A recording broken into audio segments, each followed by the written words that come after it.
এক টাকারও কম খরচে এই লাউ জমিতে প্রচুর পরিমাণে স্ত্রী ফুলকে নিয়ে আসার যে পদ্ধতি সেটা আজকের এই ভিডিওতে আপনাদের সাথে আলোচনা করব। এই ভিডিওটি সম্পূর্ণ দেখলে বুঝতে পারবেন যে কি পরিচর্যা করলে আপনার লাউ জমিতে প্রচুর স্ত্রী ফুলের সংখ্যা বেড়ে যাবে আর ফলন হবে দ্বিগুণ। যারা এখনো পর্যন্ত ভিডিওটিকে লাইক করেননি, লাইক করে সাবস্ক্রাইব করে আমাদের পরিবারের সাথে জয়েন্ট হয়ে যান এইরকমই আরও ইনফরমেটিভ ভিডিও ভবিষ্যতে পাওয়ার জন্যে।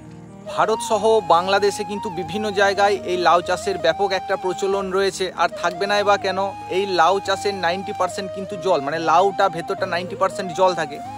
আর কম খরচে যে সকল সবজি চাষ হয় তার মধ্যে প্রথম নাম উঠে আসে কিন্তু এই লাউ। তো সেই জন্য কম খরচে যেগুলো বলা হয় মার্কেটে ব্যাপক একটা দাম পাওয়া যায় বা ব্যাপক একটা চাহিদা থাকে, এই হচ্ছে লাউ। এই লাউয়ে কিন্তু মার্কেটে একটা সবসময় বাজারে চাহিদা থাকে, আর তাছাড়া হচ্ছে খরচা খুব কম বলে অনেক চাষি পছন্দ করে এই সকল জিনিস লাগাতে। কিন্তু অনেক চাষি বুঝতে পারেন না যে এই লাউ চাষে কিভাবে আমরা স্ত্রী ফুলের পরিমাণকে বাড়াবো বা ফলনকে দ্বিগুণ করব কিভাবে। তো তাদের জন্য এই ভিডিওটি একদম দুর্দান্ত হবে।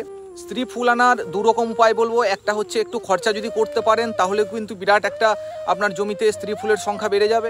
এবং যদি বলেন যে আমি খরচা করব না, বিনা খরচায় 1 টাকারও কম খরচে, সেই পদ্ধতিও বলবো। জমিতে স্ত্রী ফুলের সংখ্যা বাড়াতে গেলে আগে আপনাদেরকে জানতে হবে যে 3G কাটিং কী জিনিস। 3G কাটিংয়ের ব্যাপারে যদি আপনি অতটা না জেনে থাকেন তাহলে কিন্তু জমিতে আপনি আপনার স্ত্রী ফুলের সংখ্যা বাড়াতে পারবেন না। তার আগে 3G কাটিংটা কী জিনিস আগে আমরা জেনে নিই।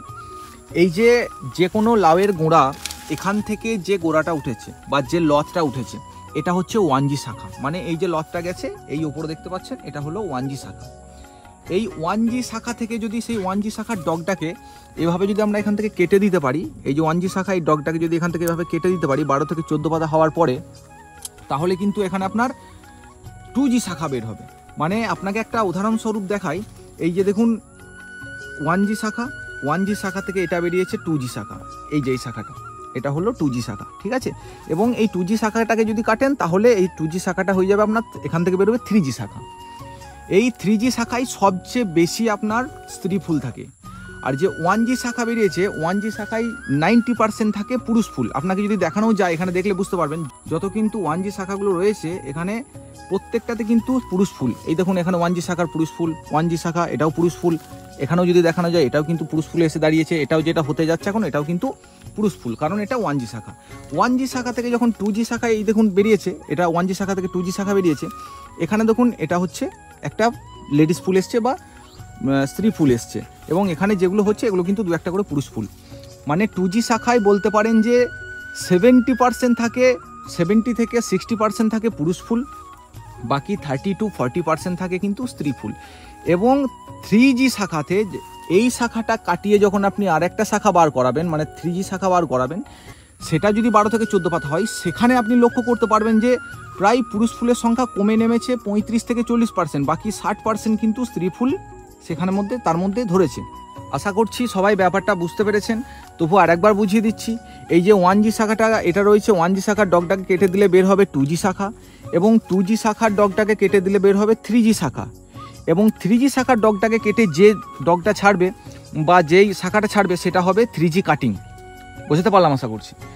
এই 3G কাটিং করলেই কিন্তু প্রচুর পরিমাণে স্ত্রী ফুল আসবে। তার সাথে আপনাদেরকে লক্ষ্য রাখতে হবে, এখন তো বর্ষাকালে দিন মনে করুন, তো বর্ষাকালে যারা লাউ চাষ করছেন বা গ্রীষ্মকালেও করছেন এই দুটো সময়ই কিন্তু আপনারা এই জিনিসগুলি অবলম্বন করে দেখতে পারেন। তো যখনই আপনারা কাটিং করবেন লক্ষ্য রাখবেন অবশ্যই যেন সেই শাখাটা 12 থেকে 14 পাতা হয়ে থাকে, 1 নাম্বার। 2 নাম্বার হচ্ছে আপনি যখন কাটিং করবেন তারপরে একটা অবশ্যই কম ডোজ হলেও একটা ফাঙ্গিসাইড দিয়ে রাখবেন। মানে কার্বনডিজাম ম্যানক্রোজেবের যে কোনো ঔষধ, মেটালেক্সি ম্যানক্রো গ্রুপেও যে কোনো ঔষধ দিতে পারেন। আর একটা জিনিস লক্ষ্য রাখতে হবে, সেটা হচ্ছে এই যে গোড়ার থেকে আপনি যতটা পারবেন দূর পর্যন্ত যেগুলো একটু পাতাগুলো হলদে ফ্যাকাস হয়ে গেছে সেগুলো পাতাগুলোকে ছেটে ফেলে দেবেন।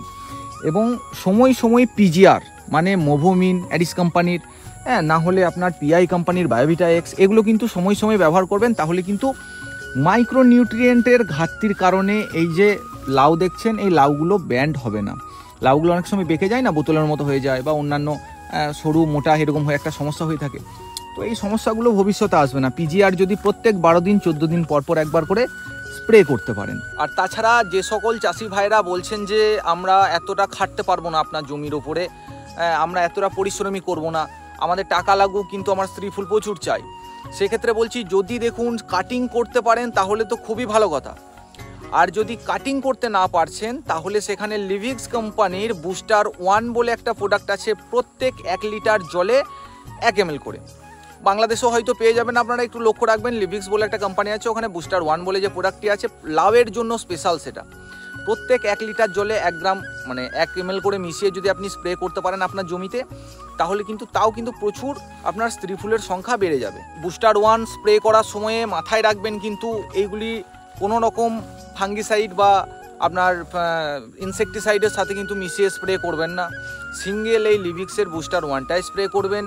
পারলে কোনো আঠা দেওয়ারও দরকার নেই, হালকা মিষ্টি রোদের উপরে স্প্রে করবেন, কড়া রোদের উপরে স্প্রে করার দরকার নেই। মানে ধরে নিন খুব যদি গ্রীষ্মকাল হয়ে থাকে আপনার ওই 4টে-5টার সময় করে রাখবেন, আর যদি বর্ষাকাল হয়ে থাকে আপনি দুপুর 1টা-2টো যে কোনো সময়ে যেন 2 ঘন্টা 3 ঘন্টার মধ্যে বৃষ্টি না হয়, তো সেরকম টাইমে স্প্রে করবেন। দেখবেন অনেকটা আপনার জমিতে স্ত্রী ফুলের সংখ্যা প্রচুর বেড়ে গেছে। তবে আমি বলবো স্প্রের ওপরেও যদি আপনারা করতে পারেন স্প্রে করবেন, এবং কাটিং করতে ভুলবেন না। 3G কাটিংয়ে কিন্তু প্রচুর পরিমাণে স্ত্রী ফুল আসে। আপনাদেরকে কিন্তু একটু আগেই দেখানো হলো যে কাটিং করলে কিন্তু কিভাবে স্ত্রী ফুলের সংখ্যা বেড়ে যায়। তবুও আর একবার দেখিয়ে দিচ্ছি। এই দেখুন 1G শাখা, 1G শাখা থেকে ভাগ হয়ে বেরিয়ে গেছে 2G শাখা। শুধু 2G শাখাতে দেখাচ্ছি আপনাকে। এই 2G শাখার থেকে এই দেখুন প্রথম একটা ফুল, এটা স্ত্রী ফুল। দ্বিতীয় ফুল এটাও স্ত্রী ফুল। তৃতীয় ফুল এটাও কিন্তু স্ত্রী ফুল। এই 2G শাখাতেই এই অবস্থা, তাহলে ভেবে রাখুন যে 3G শাখা যেটা বের হবে তার মধ্যে কি পরিমাণ স্ত্রী ফুল আসবে। ভিডিওটি যদি ভালো লাগে লাইক করে সাবস্ক্রাইব করে আমাদের সঙ্গে থাকুন, এবং আপনার যে সকল চাষি ভাইরা লাউ চাষ করতে যাচ্ছেন তাদেরকে এই ভিডিওটা শেয়ার করে জানিয়ে দিন যে কি করলে স্ত্রী ফুলের সংখ্যা তার জমিতে বাড়াতে পারবে। চলুন দেখা হচ্ছে পরের কোনো আরও ভালো টপিক বা ভিডিও নিয়ে। ততদিন পর্যন্ত আপনারা ভালো থাকবেন, সুস্থ থাকবেন।